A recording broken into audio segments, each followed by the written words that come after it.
Hello, welcome to Revenant Reads. I'm Vin, and this is a long overdue edition of Fresh Red Kills.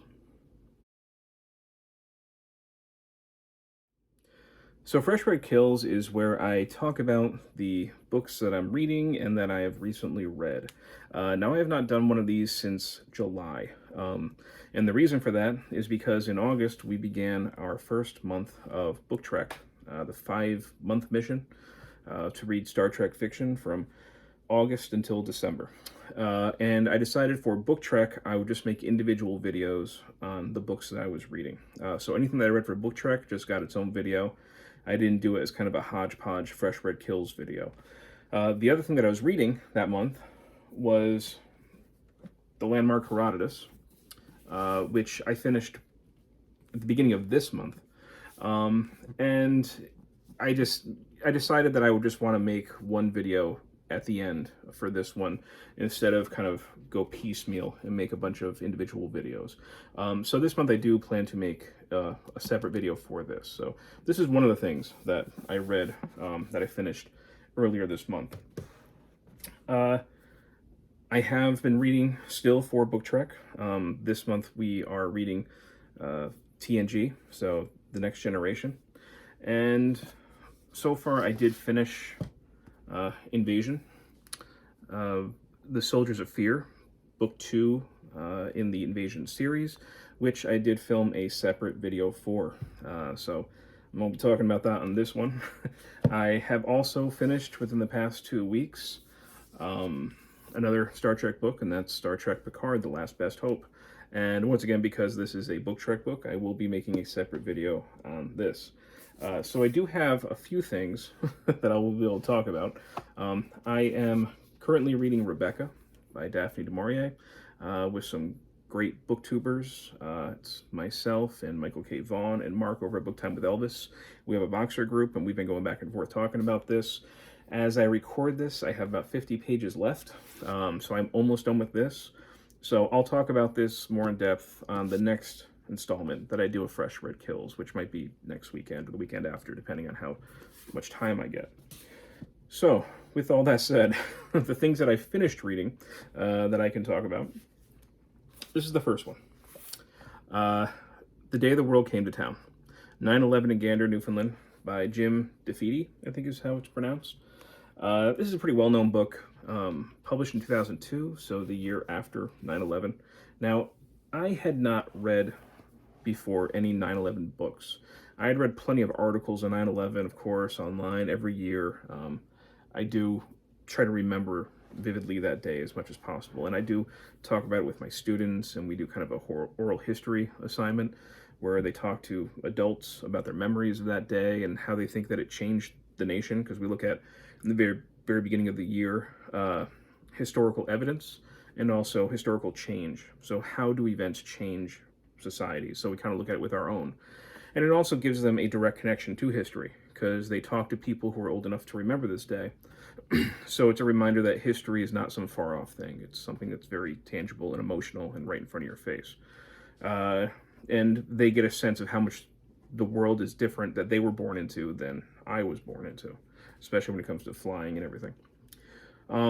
So I decided I wanted to start reading, some books on 9/11 each year, and I thought that I would start with one that was overall more inspiring and uplifting. I didn't want to go straight to the heavy stuff. I know there's the one that supposed to be very good from what I understand, but like The Only Plane in the Sky, the oral history of 9/11, I'll definitely get to that. But for a day like this, first book on the subject, I wanted something that was more of an inspiring story. So we have, on that morning of 9/11, the Federal Aviation Agency grounded all flights. No flights taking off and no flights entering the U.S. to land.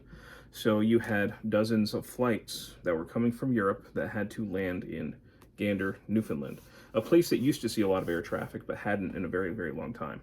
And what's extraordinary about this story is that you had all these people who were now stranded basically in Newfoundland, and you had the locals, the Newfies, who embraced them and took care of them, you know, with open arms, took their own bed sheets off their beds, you know, open up their house so that people could take showers there. And really it's about how kind the community was to these people who were stranded, and some of them going through some, you know, major trauma because of the event that just happened on U.S. soil.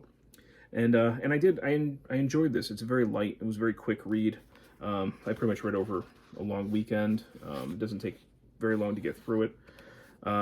There were some, you know, moments of humor, such as the chairman of Hugo Boss having to buy underwear at Walmart for the first time. Like, there's light moments like that. Then you also have reminders of just, you know, how tragic an event this was. And I didn't know at first until I started reading this and seeing things, that I didn't realize that they made basically a Broadway play out of this. I'm not somebody who knows much about Broadway. My wife listens to Broadway all the time. I obviously don't. But I think it's Come From Away or something like that. But I think that whole thing is based on this. I think it won some awards. So if anybody, you know, especially if you're looking for something kind of light and not too depressing about 9/11, I do think this is actually a really good choice. And while I was reading this, I happened to be right near our town's 9/11 memorial, which it's right by where my kids were taking piano lessons. So I walked over there while they were getting their lessons, and I took a quick video of it. And you know, I'll put that in here. The thing that struck me most was all the kids who continuously leave small fire trucks, toys around there. But you know, just about every town in my area, we're about an hour and a half around from New York City, from Ground Zero. We certainly had people in the local community who were lost that day, but just about every town around here has some type of memorial for those who passed. So I'll put that footage here.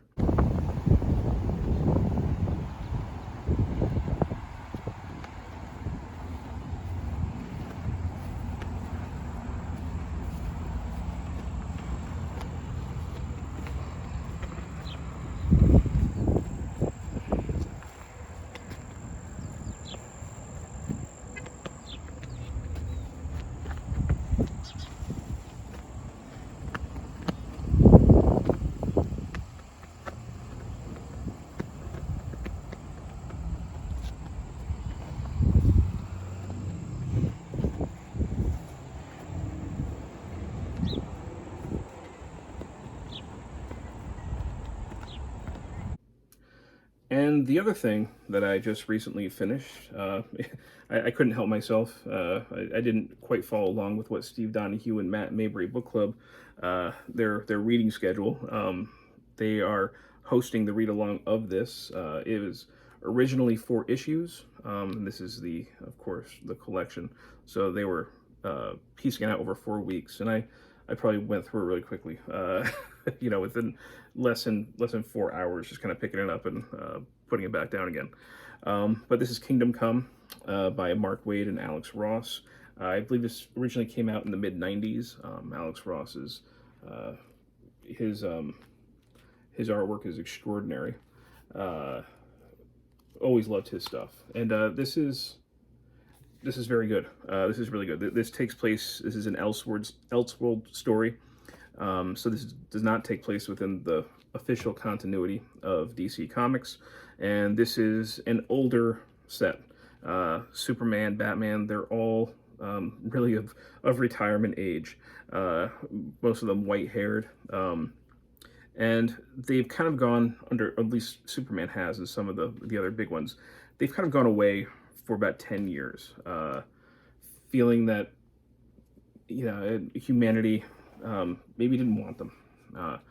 And in the meantime, metahumans, other superheroes, and all heroes though, have really run amok, and have been battling in the streets, collateral damage, civilians dying, and Superman decides to come out, and Wonder Woman's there as well, and we have Green Lantern, basically reassembles the Justice League in order to get these metahumans under control.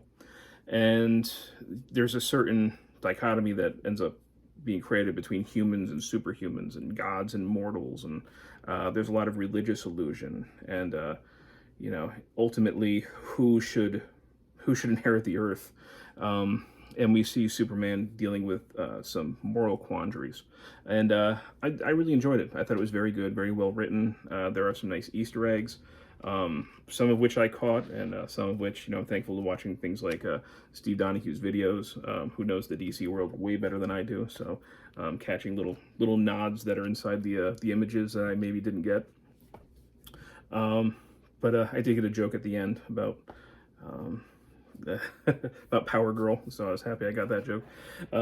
But yeah, this was a very good graphic novel, and I'm really glad that I picked this up. So yeah, that's what I have to talk with you about today, at least 2 that I finished that can be in this video. So we've got The Day the World Came to Town, 9/11 in Gander, Newfoundland, and Kingdom Come. So yeah, all right. Thank you, Booktube.